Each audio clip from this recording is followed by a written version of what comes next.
Hello and welcome to New Central Television. I am Lekon Onobanjo. The top stories at this hour. Sole Administrator of Rivers State, retired Vice Admiral Ibok Etebas, begins consultations with key stakeholders to ease tensions in the state.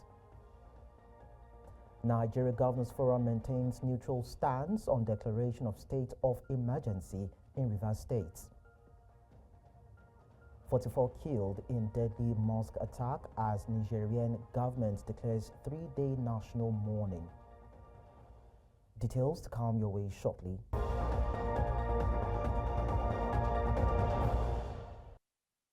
We start by telling you that the sole administrator of Rivers State, retired Vice Admiral Ibok Etebas, has begun consultations with key stakeholders to ease tensions in the state. On Friday, he held separate meetings with traditional rulers and local government administrators at the Government House in Port Harcourt. The Central's Biola Festus has more. In a bid to restore calm in Rivers State, retired Vice Admiral Ibas urged traditional rulers to remain non-partisan while playing their role in maintaining stability in their communities. Your Royal Majesties, in our quest for peace and stability, it is imperative that traditional rulers shun all acts of partisanship, whether through their actions, speeches, or body language. The traditional institution must remain a neutral and impartial arbiter, respected by all for its fairness and integrity. I urge you to distance yourselves overtly and covertly from any acts of cultism, violence, community rifts, vandalism, or any form of illegality. The sole administrator encouraged traditional rulers in the state to maintain open communication with their people to complement his administration's efforts in restoring order. As a former chief of the naval staff, I have dedicated my life to protecting our nation's territorial integrity and ensuring the safety of our people. It is therefore disheartening to witness the breakdown of law and order in a state as vital as Rivers State. And let me assure you, Your Royal Majesties, and the good people of Rivers State, that I am fully committed to restoring peace and order. I will do everything possible within my power and reach to give Rivers people the sense of pride, honor, and security that they are all known for. In response, the chairman of the Rivers State Traditional Rulers Council, Chike Wolu Wobo, assured the sole administrator of the council's support, describing the sole administratorship as the best path forward for Rivers people. Whoever peace will come to Rivers State through him, to God be the glory. We are not in doubt of what you can do. Before you were chosen to be here in this time of crisis in Rivers State, we know you are able, and God will help you to see through our problems. At a separate meeting with heads of local government administrations, Ibas directed that the process for paying outstanding council workers' salaries be initiated immediately. He also reaffirmed his commitment to ensuring the security and well-being of Rivers residents. This meeting marks a pivotal moment in our collective journey to rebuild our state, to restore peace and create a future defined by progress, dignity, transparency, and accountability. I sincerely feel the pain of these workers, many of whom have endured months of financial strain. Let me assure you that the withheld allocations have now been released and I'm hereby issue a directive that all the necessary steps be taken to ensure that these salaries are paid without any further delay. Retired Vice Admiral Ibas is scheduled to visit the State Secretariat on Monday. In Rivers State, for News Central, Biola Festus. The Rivers State Police Command has urged joint security forces to uphold human rights while maintaining order in the state. Commissioner of Police Olubenga Depoju, who made this known, also reassured residents of their safety, emphasizing that the state remains peaceful. Addressing joint security personnel, including officers from the police, Nigeria Security and Civil Defense Corps, and the military at the police headquarters on Moscow Road, Port Harcourt, the commissioner stressed the need for confidence-building patrols amid the ongoing political crisis. He also warned troublemakers to stay away, affirming that the police are fully prepared to tackle any security breach. The convoy patrol is to ensure that good people of Rivers State are safe, and I want to reassure them that there's peace in Rivers State, and we've sent them out to go on show of force to let them know that we are ready, and continue to assure them that the town will be peaceful, and for anyone who wants to foment any trouble, we'll ensure that we keep him where he belongs.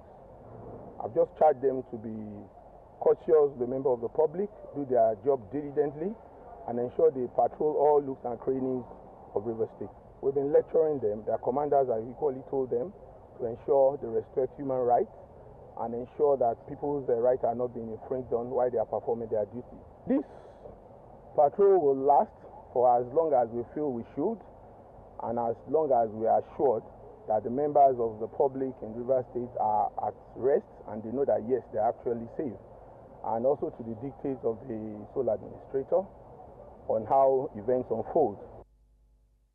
A related development, the Nigeria Governors Forum has stated that it will not take a position on President Bola Tinubu's declaration of a state of emergency in Rivers State, reaffirming its commitment to fostering unified policies and driving socio-economic development. In a statement, NGF Director General Abdulateef Shitu stressed that engaging in divisive partisan issues would undermine the forum's long-standing unity. The NGF called for public understanding and expressed confidence that appropriate crisis management measures would resolve the situation. Meanwhile, at least 300 civil society groups have condemned the state of emergency declared by President Bola Ahmed Tinubu in Rivers State, describing it as unconstitutional and unnecessary. The groups also criticized the National Assembly for approving the proclamation, insisting that the decision was both unjustified and inconsistent with constitutional provisions. Our correspondent, Sagir Ibrahim, brings us more in this report. The lingering political tension in Rivers State stemming from the rift between Governor Siminalayi Fubara and his predecessor, now Minister of the Federal Capital Territory, Nyesom Wike, has sparked controversy across the country. In response to the escalating crisis, President Bola Tinubu declared a state of emergency, citing the need to safeguard lives and protect Nigeria's critical assets. Following his proclamation, the president wrote to the National Assembly seeking their approval, which was granted by both chambers. However, during a news conference in Abuja, members from over 300 civil society groups convened on Abuja under the guise Fix Politics Nigeria and condemned the president's action, labeling it as unconstitutional and unjustified use of Section 305 of the 1999 Constitution. There is no provision, there's no clause, there's nothing in the Constitution that empowers a democratic president to remove another duly elected official. The president swore in this military man before the National Assembly had sat. He usurped the powers of the Chief Justice, and that is terrible optics that we must not forget and we must not allow to stand. If we say the issue of vandalization is a reason why there will be a state of emergency, then the question I will ask also Is there any state in Nigeria that wouldn't have a state of emergency? The groups further accused the National Assembly of breaching standard procedures by approving the president's request via a voice vote instead of a head count as outlined in the Constitution. Each member of that chamber would rise up and say, I am in agreements with the proclamation by the president. That will be recorded. But unfortunately, at this time in history, Nigerians are seeing a situation where their legislators, with a voice vote, approved the proclamation of the president. This is clearly unconstitutional. We believe that there's still opportunity for the National Assembly to do the right thing, to hold the executive branch accountable and compel them to do the right thing. We believe there's still an opportunity for the executive branch to go back and do a rethink and say, okay, fine, this has created unintended consequences in the country, and therefore we are going to take a second look at this and make some changes. The groups called for alternative political strategies to resolve the crisis, describing the emergency rule as an executive coup against Nigeria's youth and the broader public. In Abuja for News Central, I'm Sagir Ibrahim. And now our correspondent, Idalani Omoniyi, who is on ground in the state capital, Port Harcourt, joins us now for more updates. Hello, Niyi. It's nice to see you, of course, in that state where before now we've heard of a lot of political crisis and issues going on. Give us an update what the situation is like right now. And barely 72 hours after the resumption of the sole administrator, Vice Admiral Ibokete Ibas in Rivers State. And just behind me, you can still see the wheels of economic activities continue to roll and no issue at all. Everywhere is calm. There's been serenity in the environment across various places. Even in local government areas where we think they are actually hotspots, there has been calm there. This does not, however, take away the news and rumors we're hearing on the ground about the planned protest. Who is organizing the protest, we can ascertain for now, but there's still words in the walls, between the walls, saying that there might be some protest on the ground in Rivers State. And across the state, we've also seen the Commissioner of Police, as we had on one of our stories there, spoke and ensured that there's going to be a convoy patrol of security personnel all across the state. And we ourselves have seen some of them. In fact, today we saw some military personnel in their trucks driving into Rivers State. So I want to believe more hands are being deployed just in case it is necessary to actually take action. So far, activities are normal, and we've not seen any sort of disturbance since morning. So would that mean that when you look at the entirety of people in the states, it seems as though they've moved on, or a larger section of the population in Rivers State seem indifferent to whoever is in charge of the states?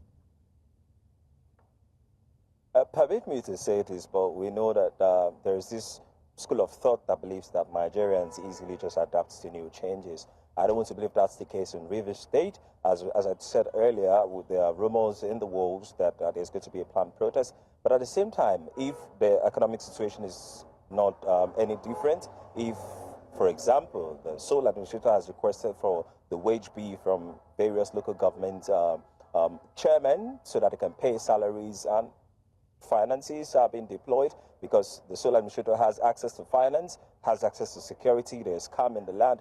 At the end of the day, I don't know if they will really miss their governor. But of course, we cannot take away the power and responsibility or the duties of the governor, what he has been doing. He knows the layouts better, I believe, according to what we've heard on the street, than the sole administrator. But for now, it seems the sole administrator is mostly taking the right steps from what we can hear from some people, until he starts making actions or making decisions that might actually interfere with people's day-to-day activity. In the interim, everything is normal. People are going about their daily duties. Nothing has been affected. Security situation is the same. Where you would find police officers doing their checkpoints is where you will still find them. No more than the usual you will see on the road. So for now, everyone is just moving about their daily activities. And I want to believe that it will remain so until maybe some sort of brewing tension comes up, or conversations spark up more tension in the atmosphere. But for now, the elders, residents, and people alike are just saying their mind, speaking their mind. They're not comfortable with the situation. It's good to state that on the record. They want their governor back. But in the interim, seems there's nothing they can do about it, so they just move on. What do you make of the statement of the sole administrator when he had a session with the traditional rulers? Part of what he said was that they should remain neutral and impartial arbiter of justice. One would probably look at that statement as meaning, I know this is your issue, but stay out of it. Don't do anything onwards to undermine my position while I'm here. Does that seem as though a threat to these leaders? Well, I wouldn't be able to speak for myself because I'm just here to report the facts. Of course. It's their truth.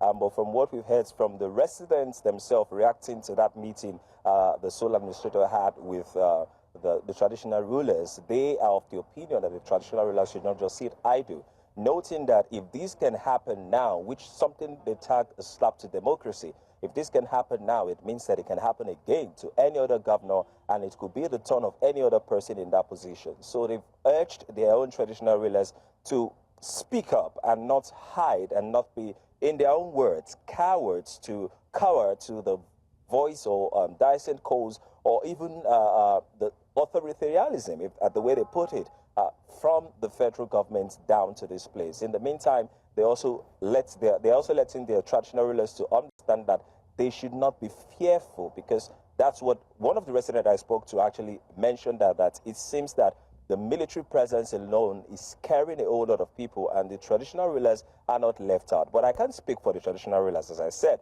we've not really had them speak back to what the sole administrator have said. We're hoping they converge very soon to also say their mind after observing all that has happened. But there's still so much uncertainty on the ground. We hope to see how events unfold.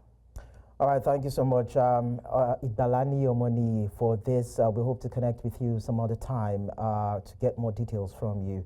It was nice talking to you. Let's now go on our short break.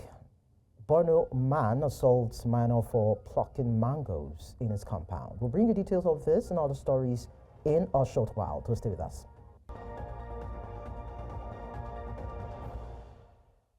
Thanks for staying with us. A former member of the House of Representatives from Kogi State and People's Democratic Party stalwart Abdurrahman Badamosi has dismissed the alleged collection of signatures for the recall of Senator Natasha Akpoti-Uduaghan, calling it a fabrication by political mischief makers. Speaking in an exclusive interview with News Central's special correspondent for investigative journalism, Marshall Onoye, Badamosi claimed that those pushing for the senator's recall are not genuine constituents of Kogi Central, but hired mercenaries.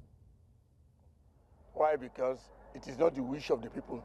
Despite the fact that they deceived the people for an empowerment program, which people later discovered, they have to back it up with maximum security force to be able to even get something. If you look at most of the videos going around, you see them inside the various houses, writing and signing the so-called recall.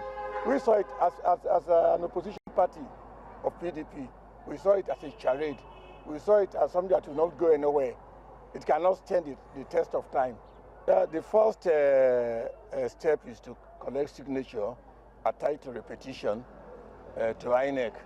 And INEC will now embark on verification of those petitions, signatures, if they are genuine. Thereafter, they will call for a referendum of yes or no. They are on their first stage, and we notice extreme fraud in the collection of signature. On that one, we'll wait for them in the verification exercise so that we expose it. State, northeast Nigeria, where a young schoolgirl has been hospitalized at the University of Maiduguri Teaching Hospital after suffering severe injuries from a brutal assault by a man identified as Maman Shatima Baba. The Central's Umar Kirawa has been following the story and brings us the latest details.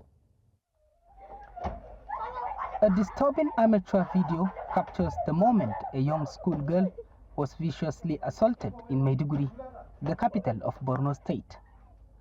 What began as a simple act of plucking mangoes from a tree at Pampamari bypass escalated into a shocking case of violence that left the girl in critical condition. This is a case not for the father of the girl, but it's for the state. And people like you as journalists, at least you make it to the whole world to know that justice has been done to the girl, so that they will know that in Borno, because we have a law, Child Protection Law 2021, that is has been domesticated. And then we have the VAP Act law, where it says if you see somebody inflicting an injury on somebody, he should either go for 10 years imprisonment and pay the sum of 500,000, or both. And then anybody that sees the person committing that offense and did not report will serve 5 years imprisonment and then pay the sum of 250,000. So these are laws that have been written. So I think that we'll go by the law, and we make sure that justice is being given to this little girl. Following public outcry over the video, operatives of the Nigerian Security and Civil Defense Corps arrested the suspect. Mamman Shatima Baba admitted to his actions, claiming frustration over repeated instances of students plucking mangoes from his tree. The suspects were arrested by efforts of community members and the Nigerian Civil Defense Corps, Borno State Command, who apprehended the suspect, and the suspect was held with them not until yesterday, where due to the inclusive partnership between the police and the civil defense, the police are at advantage in ensuring that with the gender desk office that we have, seamless investigation and discreet investigation will commence. The 14-year-old girl, Hawa Muhammad Goni, sustained multiple bruises and injuries and is currently receiving treatment at the Trauma Center of the University of Maiduguri Teaching Hospital. We spoke with her father, Muhammad Goni, who shared his distress over the assault on his daughter.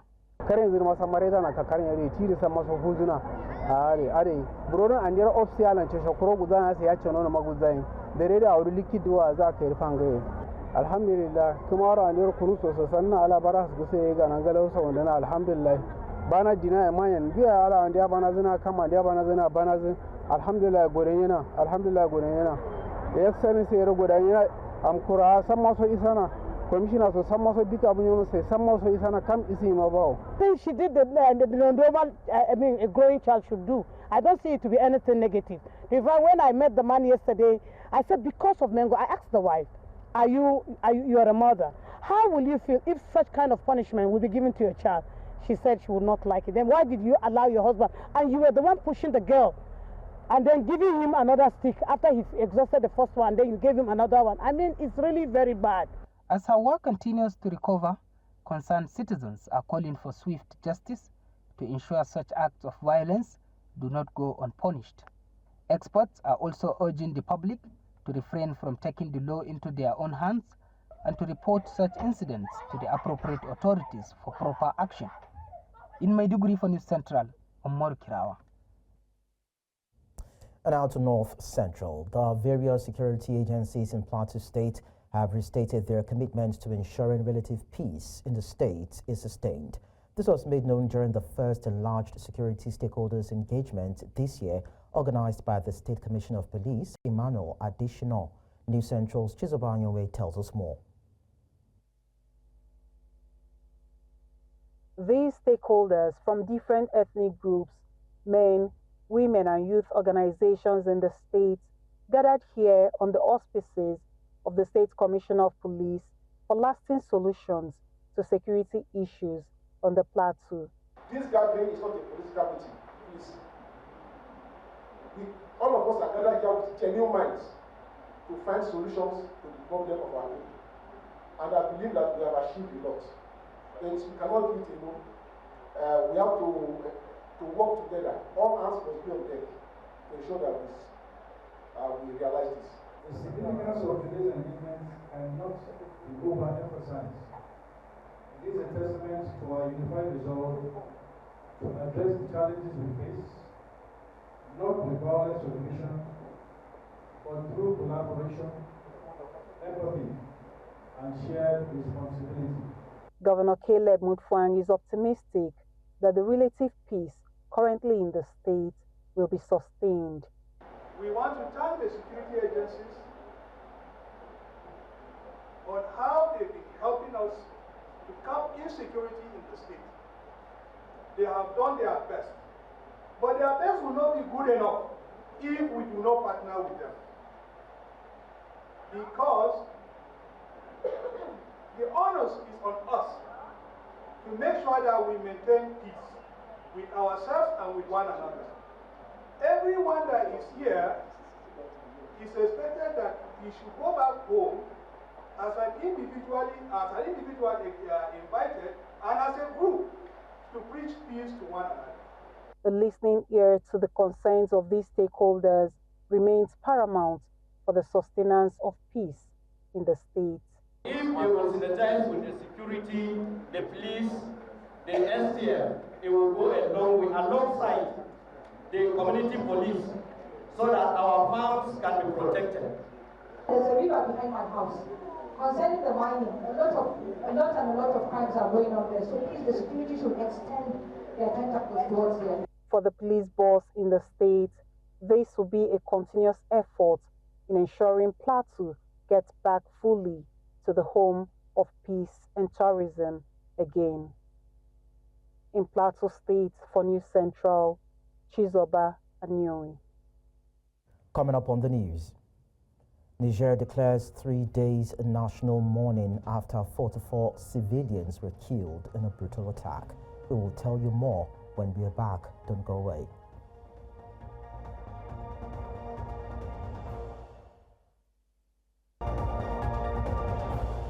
Niger Republic has declared 3 days of mourning after 44 civilians were killed in a brutal attack by militants linked to the Islamic State in the Greater Sahara. According to the Interior Ministry, heavily armed attackers stormed a mosque in Kokoru's Fambita quarter during prayers, killing worshippers. At least 13 others were wounded. The assailants also set fire to a market and several homes before fleeing. Authorities have promised to hunt them down and bring them to justice. The attack occurred near the borders of Burkina Faso and Mali, a region that has long been plagued by terrorist violence. Territoire. Ce vendredi 21 mars 2025, le village de Fambita, commune rurale de Kokorou, a fait l'objet d'une attaque barbare perpétrée par les terroristes de l'État islamique du Grand Sahara, EIGS. En effet, c'est vers 14 h, alors que les fidèles musulmans accomplissaient la prière collective du vendredi, que ces terroristes lourdement armés ont encerclé la mosquée pour opérer leur massacre d'une rare cruauté. Non satisfaits de leur ignominie, ils ont systématiquement incendié le marché et les habitations au cours de leur... Away from that, Namibia's newly elected president, Netumbo Nandi-Ndaitwah, has promised to expand agricultural investment and diversify the country's resource-driven economy to address high unemployment. Speaking after her swearing-in, Namibia's first female president stressed the urgent need to create jobs, particularly for young people. She emphasized that economic diversification would ensure greater benefits for citizens from the country's vast natural resources. Nandi-Ndaitwah also reaffirmed our commitment to fighting corruption and upholding the highest ethical standards in governance. She said her election serves as an inspiration for women to step forward and be counted, adding that her victory was based on merit, not gender. I believe that having been elected as president of my country will encourage women from all walks of life to stand up and to be counted, with a clear understanding that I was not elected because I'm a woman, but on merit.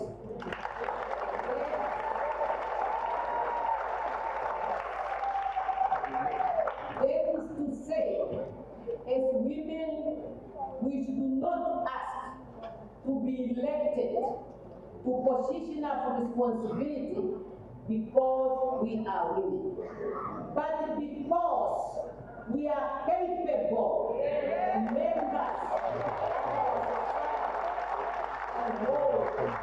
We will increase investment in the development of infrastructures to open investment opportunities, enhance economic productivity, promote economic growth, and improve the quality of life of our people. We're now talking about the unrest in Sudan. Sudanese Army Chief Abdel Fattah al-Burhan says the military is making steady progress in its mission to reclaim Sudan following the recapture of the presidential palace in Khartoum from the paramilitary Rapid Support Forces. Addressing a crowd in Al-Kamlain in central Al Jazeera state, Burhan described the victory as a significant blow to the RSF, which has been engaged in a fierce battle with the army for the control of the country.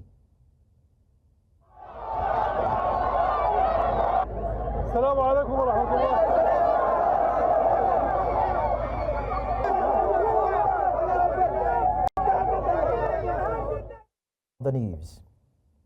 Heathrow Airport resumes flight operations. We'll bring you details of this story and the rest in a short while. Join us again.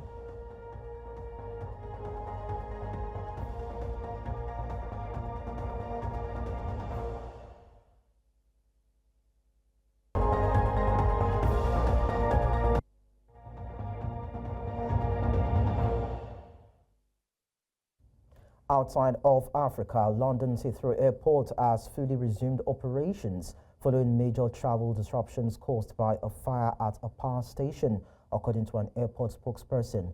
The incident temporarily grounded flights, triggering chaos for thousands of passengers worldwide. While normal operations have resumed, airlines are working to clear backlogs and minimize further delays. Passengers are advised to check with their airlines for updated flight information. Now, U.S. President Donald Trump has denied signing a proclamation that invoked a 200-year-old law to deport Venezuelan gang members to a prison in El Salvador. His denial comes after a federal judge raised concerns about the legality of the move. Last weekend, Trump's administration invoked the Alien Enemies Act to deport 238 men suspected of being members of the Tren de Aragua, a notorious criminal gang. The White House had initially confirmed that Trump signed the proclamation, which was also published in the Federal Register. Because we want to get criminals out of our country, number one, and I don't know when it was signed because I didn't sign it. Other people handled it. But Marco Rubio's done a great job, and he wanted them out, and we go along with that. We want to get criminals out of our country. Be asking this judge, this radical left judge, he should be saying, why did Biden allow these criminals in our country? That's what he should be doing. Thank you. But the concept of getting bad people, murderers, rapists, drug dealers, all of these are really some bad people out of our country. I ran on that. I won on that. Away from North America to the Middle East now, Israel has launched airstrikes on southern Lebanon following reports of rocket fire from across the border. However, Hezbollah has denied any involvement. In a statement, the Iran-backed group dismissed Israel's claims as pretexts for its continued attacks on Lebanon, insisting it had not fired any rockets into Israeli territory.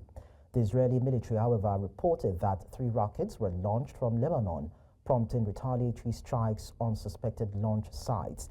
Plumes of smoke were seen rising from the targeted areas. Tensions between Israel and Hezbollah have been escalating in recent months, with cross-border clashes becoming more frequent. The latest exchange has heightened fears of further hostilities in the region, and both sides remain on high alert as international efforts to de-escalate the situation continue. A French court has sentenced terrorist Lekki Namochi to life in prison for holding 4 journalists hostage in war-torn Syria more than a decade ago. Namochi, 39 years, was convicted of detaining the French reporters for the Islamic State from June 2013 to April 2014. His sentence includes a minimum 22-year term before being eligible for parole. The journalists testified that they recognized his voice and mannerisms as Abu Mar, their captor who terrorized them. However, Namochi denied being their jailer, admitting only to fighting for IS in Syria.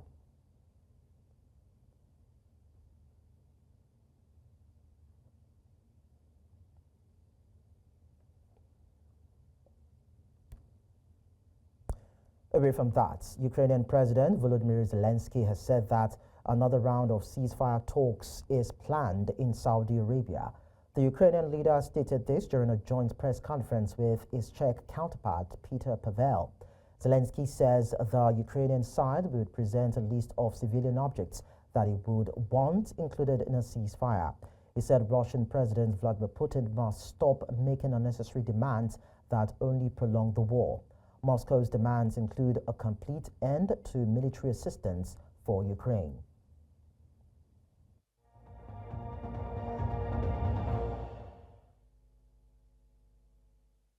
We talk business now. Nigerian brands are tapping into market trends and consumer psychology, positioning themselves as luxury labels with premium pricing. But are they delivering on quality? Do high price tags reflect superior products, or is it all smart branding? From fashion to tech, this report gathers opinions from everyday shoppers and industry experts, revealing whether Nigerians feel they are getting true value for their money or just paying for the label. Business correspondent Chamunda Beng hits the streets to uncover what Nigerians really think. Every Nigerian that isn't living under a rock, that is, has probably heard the word luxury being thrown about without a care. It's either lux by this or come down here and enjoy the best of luxuries. But at the end of the day, it's just a word, no? So today we're going to be asking Nigerians if they really feel that Nigerian brands that call themselves luxury-based brands are really giving luxury, or are they giving no please? Often when one thinks of luxury, we think expensive, quality and exclusivity. However, is that the same definition Nigerians have of the word? I think I got good experience from them. Some even, add it up with giving you kind of packages like gifts, items to back it up to show their quality, their expensive in nature. They are quite okay, but I won't say they are luxury. But when you are seeing, once you are seeing like maybe they are doing like an advert in Nigeria, anything they just on light on, they say this thing is luxury. You are in love with something and you saved money to get that particular thing, and at the end of the day you are not even getting the value of what you have, what you got in the first place. So I think they are not doing enough for us. The reactions coming from Nigerians, though mixed, all share the same sentiments towards the definition, and the recurring word was value and quality. Spa owner Lydia Williams believes her business is a luxury brand and speaks on what it takes to truly be one. It's not something every other person out there can afford on daily basis. It's aimed at giving a certain amount of relaxation or certain amount of service that gives a different kind of feeling and connection to the human being that can afford it. While hair brand owner Damilola Victor Dare believes that entrepreneurs must learn to strike a balance between profit and customer satisfaction. Not just about making money, because a lot of business owners now, they are all about the profit, how they are going to make money. But you have to balance it out. Business developer John Bosco Ezenwa says the incessant need for non-luxury brands to be identified as one is based on market trends and the Nigerian mentality that expensive must mean better. So because they don't offer that luxury means that you have your own special clientele, you have a portion of the market you're targeting, and that is exclusive, and also it gives prestige to the people who are using. Now, because they are not doing this, or these companies who claim to be are not offering these services, at the end of the day, they don't last. They move on to other things.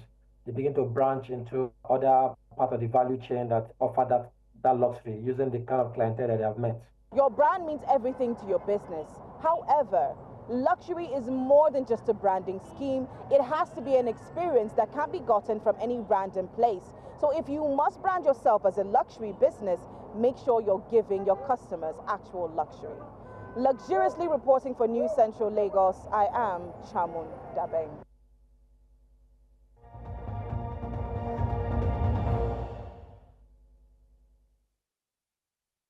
In sports, Zimbabwe's national team is touched down in Nigeria ahead of a crucial 2026 World Cup qualifying match. The Warriors first landed in Lagos before connecting to Uyo for Tuesday's game. This comes after Zimbabwe battled a 2-2 draw against Benin Republic and South Africa on Thursday. The result keeps their qualification hopes alive, but they face a formidable challenge ahead. Nigeria Super Eagles are riding high after a convincing 2-0 win over Rwanda on Friday. The victory showcased their strength as tournament favorites. The showdown between these African soccer powers will take place at the Godswill Akpabio Stadium in Uyo. Meanwhile, Algerian football legend Jamel Menad has passed away at the age of 64 following a brief illness. His former club, JS Kabylie, announced his death earlier today. Menad had been hospitalized in Algiers since March 14 after receiving treatment in Brussels for 2 months. The celebrated forward represented Algeria 79 times, scoring 25 goals during his 15-year international career. He was named Algerian Sportsman of the Year in 1985 after helping his country qualify for the 1986 World Cup in Mexico. Menad was the top scorer at the 1990 Africa Cup of Nations, where Algeria won the trophy on home soil. Now, world number 3, Carlos Alcaraz, suffered a shock early exit from the Miami Open on Friday as Belgian veteran David Goffin fought back for an inspired 5-7, 6-4, 6-3 win at Hard Rock Stadium on Friday. The 34-year-old Goffin beat Alcaraz 3 years ago in Astana in their last meeting, and sensing the Spaniard was far from his best in the opening set, he went on the attack. The 55th ranked Goffin, whose world ranking reached number 7 in 2017, struck some glorious winners, while Alcaraz was struggling with unforced errors. And that's all at this hour. But before we go, we'll look at our major stories again. Sole Administrator of Rivers, retired Vice Admiral Iboke Teibas, has begun consultations with key stakeholders to ease tensions in the state. Nigeria Governors Forum has maintained a neutral stance on the declaration of state of emergency in Rivers State. We also told you that 44 killed in deadly mosque attack as Nigerian government declares 3-day national mourning. Do remember to send your eyewitness report to the WhatsApp number on the screen. And you can follow us on social media. We are at News Central TV. You can watch us live on News DSTV channel 422, GoTV channel 23, Star Times 274, Avo TV, and YouTube. Many thanks for watching. I am Lekon Onobanjo.